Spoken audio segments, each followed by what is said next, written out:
Dans cette vidéo, je vais vous proposer un tutoriel sur l'étude de documents en histoire, donc une aide méthodologique. Plus précisément sur l'étude de deux documents en histoire avec l'exemple, donc j'ai pris deux documents qui correspondent au thème de la Seconde Guerre mondiale. Mais la méthode sera la même.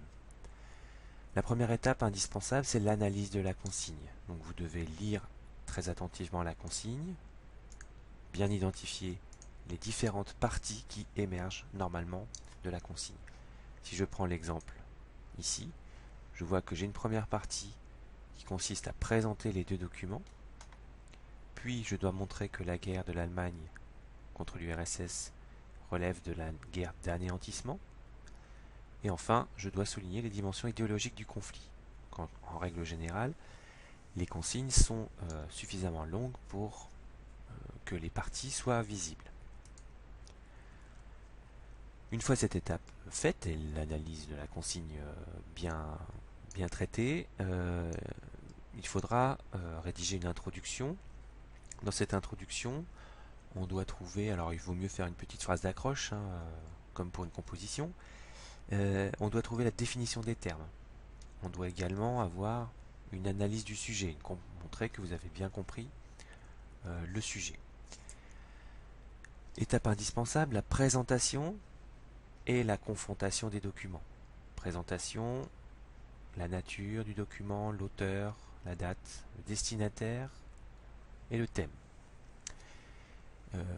Les éléments de contexte, donc en fonction de la date, les destinataires s'ils ont une importance particulière, et enfin indispensable, la confrontation et l'intérêt de confronter les documents. Donc ici j'ai deux documents de nature différente, un texte, donc il faut que je regarde attentivement qui a écrit ce texte, quand, dans quel contexte, cette affiche, même chose, qui a édité cette affiche, où est-elle affichée, donc quel est le public qu'elle concerne, etc.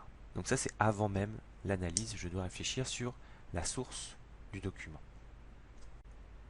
Enfin, l'introduction se termine par une problématique.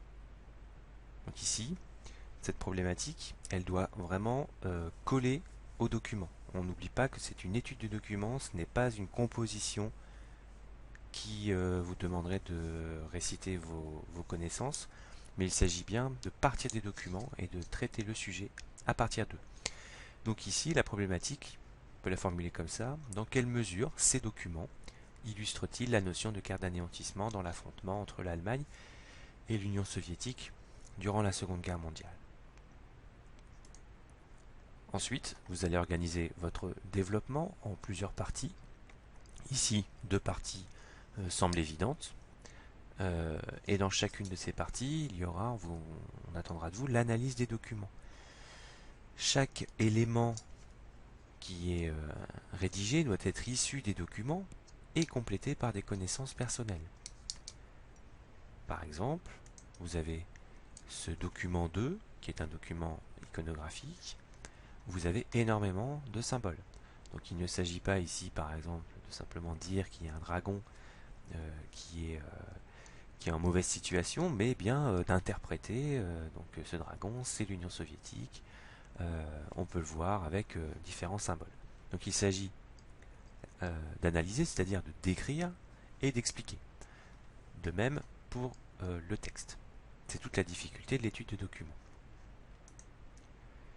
Une fois cette grande partie de développement faite, vous montrerez les intérêts et les limites de ces documents. Alors, intérêts et limites, on va attendre ça de vous. Vous pouvez les traiter et les développer dans les différentes parties du développement, ou bien faire une partie spécifique sur les intérêts et limites du document en fonction de la consigne. Peut-être la consigne mentionnera explicitement qu'il faut faire une dernière partie sur la critique des documents. Alors on entend quoi par limite des documents et intérêt des documents? L'intérêt du document, c'est on montre en quoi ces documents permettent de répondre à la problématique. Donc en quoi ils sont intéressants pour répondre à la question que j'ai posée ici.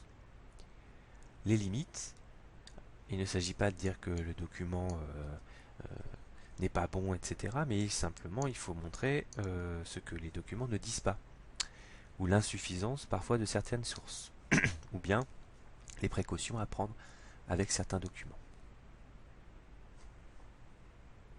Alors, on termine le devoir avec une conclusion, qui est une courte phrase qui résume la réponse à la problématique. Et j'attire votre attention sur l'élément suivant qui est important. Donc je vous ai donné des conseils ici, mais attention, il n'y a pas, dans l'étude de documents, il n'y a pas de méthode aussi stricte et précise que dans la composition. Mais on attendra que tous les éléments soient présents. Donc tous les éléments que l'on a vus ici, une introduction, une présentation, la définition, la problématique, intérêt et limite, tout cela doit être présent dans votre travail.